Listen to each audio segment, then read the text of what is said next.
Saishwaraya Vidmahe Satya Devaya Dhimahi. Om Sai Ram. Sri Satya Sai ParabrahmaNe Namaha. Tapovanam Sri Satya Sai Satcharitra. Chapter 11. Loving Mother Sai. Love is my form, truth is my breath, bliss is my food, my life is my message. Expansion is my life, no reason to love, no reason for love, no birth, no death. Baba. Love of 1,000 mothers. Bhagawan Sri Satya Sai Baba devotes 3/4 of his precious time to his students. He feels that the future of society rests solely on these innocent, clear-hearted children. He is all love for them. He tells them, "Look at me within your own selves. I look at myself in you. You are my life, my breath, and my soul. You are all, every one of you, my form. When I love you, I love my own self. When you love yourselves, you are loving only me." Agony moves Bhagavan. Once Bhagavan was in Vrindavan with his students. He said, "When I am here, you are distracted and are not studying properly. If I go away to Puttaparthi, you will devote yourselves to studies. I am leaving for Puttaparthi at 8:30 a.m. tomorrow." The students touched his feet and prayed, "Swami, please Swami, stay here. We will study well." But Swami insisted on leaving. "Your parents entrusted me to my care. How can I see you running around me without studying? I must leave tomorrow." The next day was Monday. It was 8:30 a.m. In front of the Trayi, Baba's white car was ready. The distressed students were also there with agony in their faces. Swami came down from his residence in the upper floor. The students humbly prayed and begged, but did not succeed. Swami took his seat in the car and left. With hearts heavy, the children went back to their rooms in the hostel. Their minds were full of Swami. What they read could not enter their minds. The absence of Swami rendered the entire environment colorless, lifeless, listless, dark and silent. Every student quietly kept to his own room. No word, no greeting, no conversation, no pleasure, nothing but gloom. Barely 15 minutes passed when suddenly a student shouted, "Swami is back!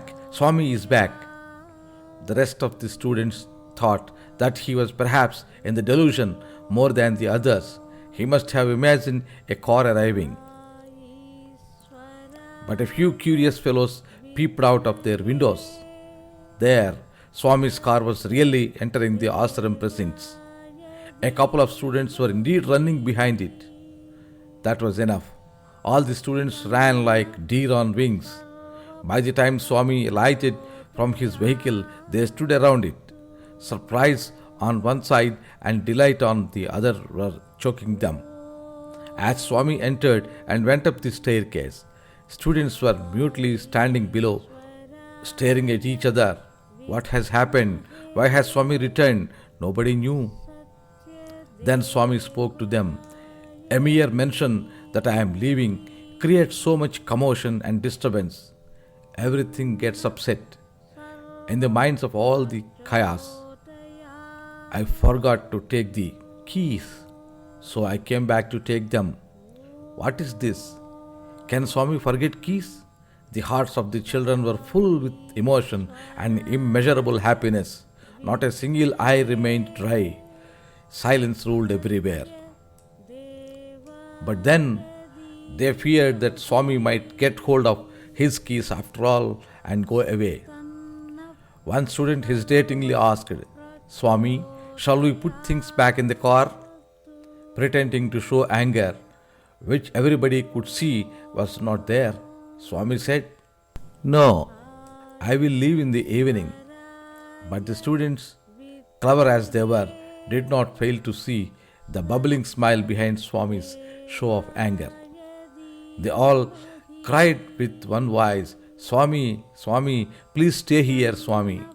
Swami turned to them and said, Look, you sincere, transparent distress has dragged me back. If you want me to stay here, you should work hard on your studies. When I assure you, I will stay here. Get busy now with your studies. Spirituality connotes agonizing for God, intense yearning for God, and undergoing suffering and distress in quest of God. These are the essential features of spirituality. The flower of life. Once Swami paid a visit to Dharmakshetra in Mumbai. Teachers and students of Balavikas there made excellent arrangement to welcome him. Students sat in orderly rows, each of them holding a row to be offered to Swami. Their faces were glowing in happy anticipation. There were a small child among them. He was too young to be admitted to the Balavikas organization. He was nevertheless attending classes along with other members. He had also learned several slokas by heart. As he was too young to be seated in the front row, the teachers made him sit in a rear row. He was also not given a rose to hold. The little one's pain at being discriminated showed in his morose face. As he was keen to present a flower to Swami, just like the others, he requested some of them for a rose but received none. Swami arrived on the dot. He walked along the rows of boys who were holding up flowers to him. He gently touched each flower offered to him and blessed every student. The little child was watching each step and each gesture of Swami as he slowly made his way along. Quietly, he slipped himself into the front row. Swami was now nearing him. Just at that moment, the child chanced to see in front of him a tiny flower of grass. He snatched it up and held it in his hand. When Swami arrived right in front of him, he raised his little hands and made his loving but uncommon offering to Bhagawan.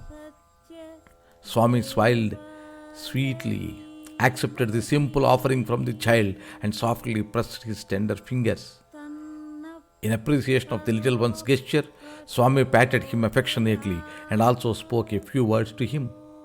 While Swami merely touched the fine roses offered by the others, he carried in his hand the humble grass flower the little child so lovingly offered.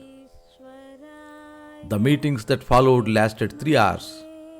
After they ended, Swami came out and blessed those gathered there. But the little grass flower of love was still in Bhagavan's hand, as fresh as it was 3 hours back. Bhagavan Sri Sathya Sai notices the yearning and distress lying deep in the hearts of a devotee and responds to it. Shed a tear for me. This happened in 1976. Swami was in Vrindavan. Several engineers were moving all over the place, holding some construction plans in their hands. Sri Sathya Sai came out to give darshan to the assembled gathering. To the students crowded around him, he said, My dear boys, I am having a new hostel constructed for you. It will be very roomy and comfortable. It will come up at a little distance away at the back of our college building. Speaking for all of them, one of the boys said, Swami, we are quite comfortable here, quite satisfied and happy. We do not want a new hostel, Swami. This Vrindavan is our home. Swami explained, My dear boys, if you consider Vrindavan as your home, that's well and good, and I am happy that you are adjusting yourself to it and feeling satisfied. All the same, I am unable to bear the sight of you little boys cramped for space.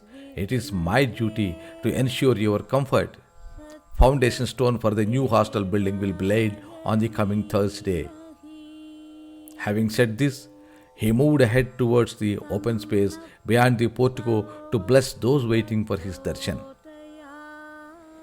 The foundation stone laying ceremony was to take place hardly 48 hours later. Engineers were very busy, but the students remained dissatisfied. They did not know what to do. When Baba visited the hostel on the next day, a boy, the youngest of them all, placed a letter in Baba's hand.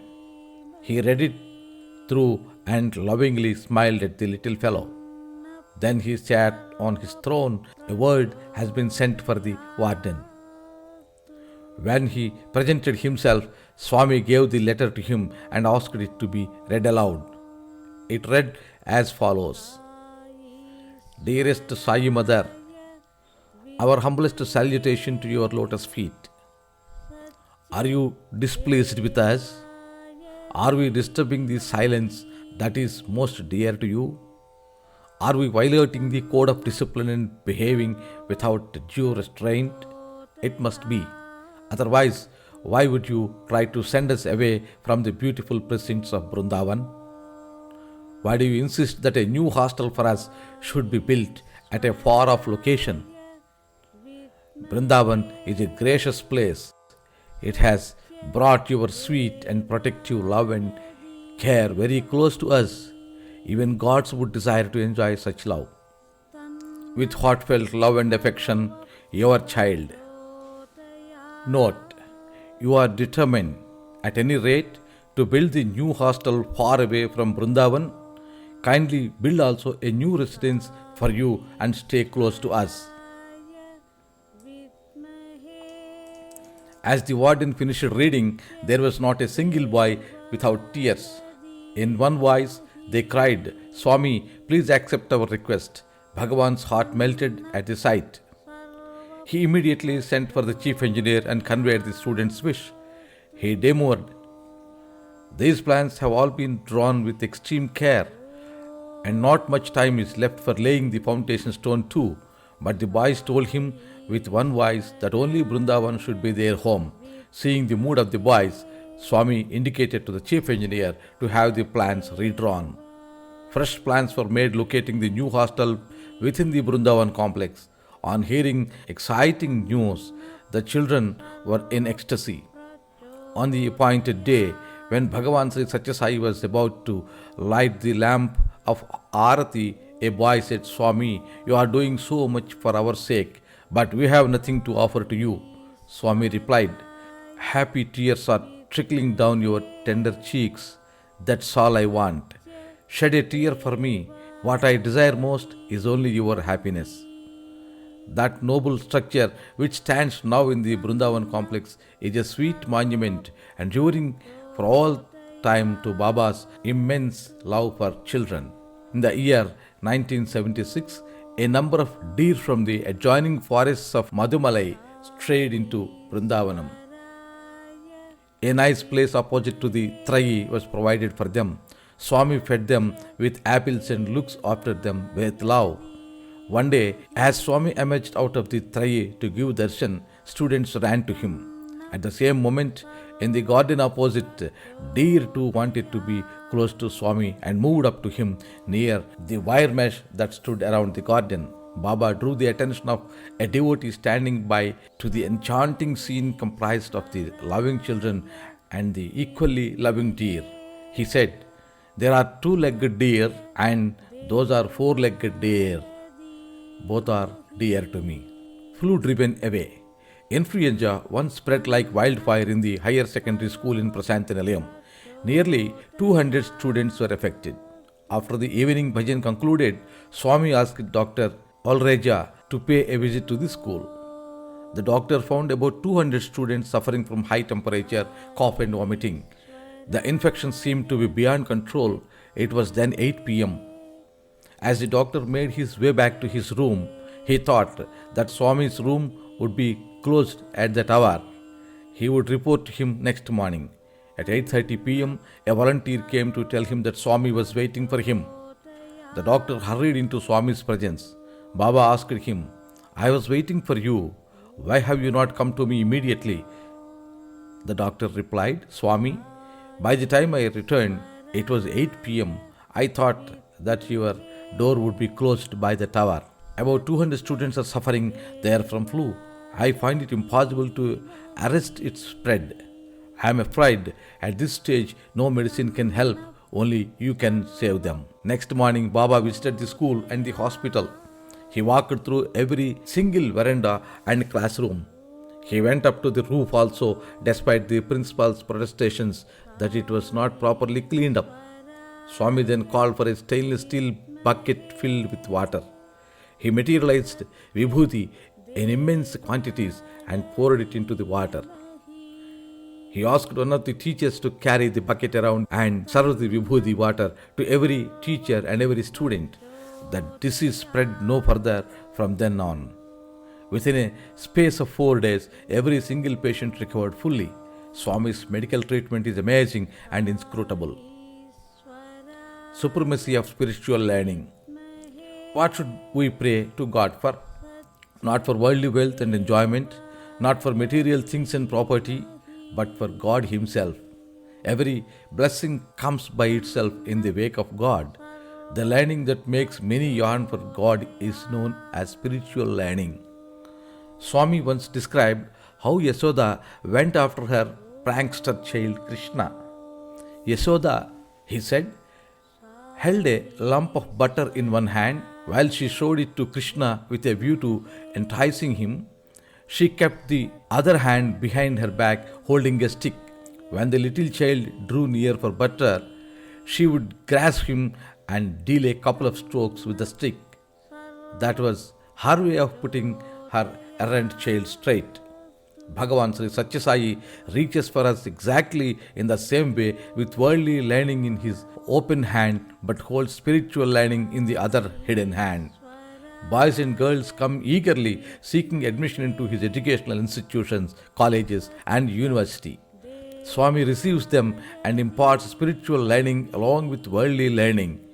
Even an ordinary individual is gradually processed and refined in this manner. Man becomes truly wise in course of time. Swami's indescribable love makes it possible. In Baba's seats of learning, children are educated from kindergarten level to postgraduate level absolutely free of charge. MBA, MFM, MTech computers courses have also been introduced in Sri Sathya Sai Institute of Higher Learning, a deemed university. These are in addition to normal courses at bachelor's level in arts, science and commerce and master's level courses in arts and sciences. Facilities are available for doctoral studies as well. A number of big, neat, roomy and airy buildings have been built. A state-of-the-art planetarium costing crores of rupees has been installed. In the year 2001 November, a new music college was also opened on the university campus. These are all tokens of Baba's boundless love for children. Side by side with these symbols of worldly learning, Baba ensured that the students receive spiritual learning too. My children are my entire property. On the 22nd November, the year 1981, the day Sathya Sai Institute of Higher Learning was inaugurated, Swami addressed the students. He said, "Students should be the roots from which would grow trees of peace and security for the world. My purpose is to water those roots. I am dedicating myself in every way to students. I have immense faith in them. You ask anyone what properties Sai Baba holds in his name. You will be told, oh, he has so many buildings, so much land and so on. All those possessions amount to nothing. My sole property is nothing but my children." There are many who are unable to understand this simple truth. Such unfortunate persons who cannot imagine even a single mother's love can never gauge the love of 1,000 mothers. The most sublime quality of Sri Sathya Sai is limitless patience. He says, "Countless persons criticize me. There are many who call me by all sorts of names. All kinds of vile things are written about me in the newspapers. Thousands of pamphlets are published against me. I have only one answer to all of them: my smile. These are all but vicious reactions to what is indisputably good. Stones are hurled only at fruit bearing trees. Some people are envious and intolerant by nature. As more and more Sathya Sai organizations blossom, their jealousy too grows by leaps and bounds. They fabricate more false stories, accusations, and gossip. Even children are dragged into these malicious activities. Paramatma Sarupulara, O embodiments of supreme divinity, what to say of these small minded persons? Even if the whole world unites against me, no harm comes to me. My heart is always pure. I have no selfish ends. I have nothing of my own. This is my truth. Only criminals are beset with fear. Why should a lion doing no wrong be afraid? Whatever I do is for the welfare of the world, Jagat Kalyana, not for myself. I am aware of this irresistible truth, hence I am ever in bliss, the unbroken bliss. Frolicsome God. In the year 1983, students of the Sathya Sai College arranged a science exhibition in the Kalyana Mandapam wedding hall in Vrindavan. Sri Govinda Narayan, then governor of Karnataka, was visiting Vrindavan for Swami's darshan. Baba brought him along to see the exhibition. On show were several models, scientific devices, and artifacts made by the students.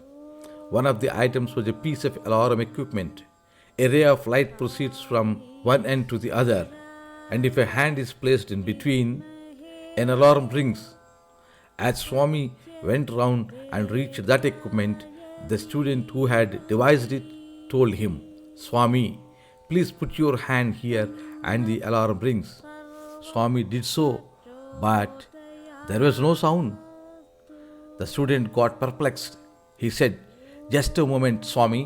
Something seems to have gone wrong. I will set it right." He tinkered with it little, put his hand between the two ends, and sure enough, the alarm rang. Confident now, the student invited Swami to insert his hand. He did so, but again the alarm did not ring. The student got thoroughly confused by now and mumbled something about the equipment needing another repair. Then Swami told him, "It needs no repair. I am not that kind of a thief for whom you have designed this." So quite rightly, the alarm did not ring. He moved on. Science is not capable of reaching Swami. He transcends science. Tolerance.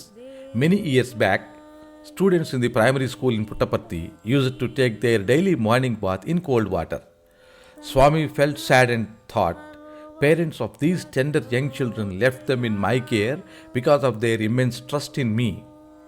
Poor fellows, they have only cold water to bathe in every day." That thought soon led to the provision of solar heaters, which heats water using sun rays. In no time, they were installed in the hostels. Students, teachers, and the principal of the school were very pleased. They prayed to Swami to inaugurate the solar heating system, and he agreed. Arrangements for inauguration were soon completed. The equipment was connected to a tap by a rubber tube. When Swami arrives and turns the tap, hot water would flow into a bucket placed below. They did not have to wait long. Swami arrived and he turned the tap. Unfortunately, the rubber tube got detached just at that moment, and there was a burst of hot water on Swami's face and his garments. The sudden and unforeseen mishap shocked everybody. There was embarrassed silence all around. Not a hand moved to correct the situation as the onlookers stood petrified. Swami understood their misery. He laughed aloud to break the spell and said, "Look, the inaugural bath has been taken by me."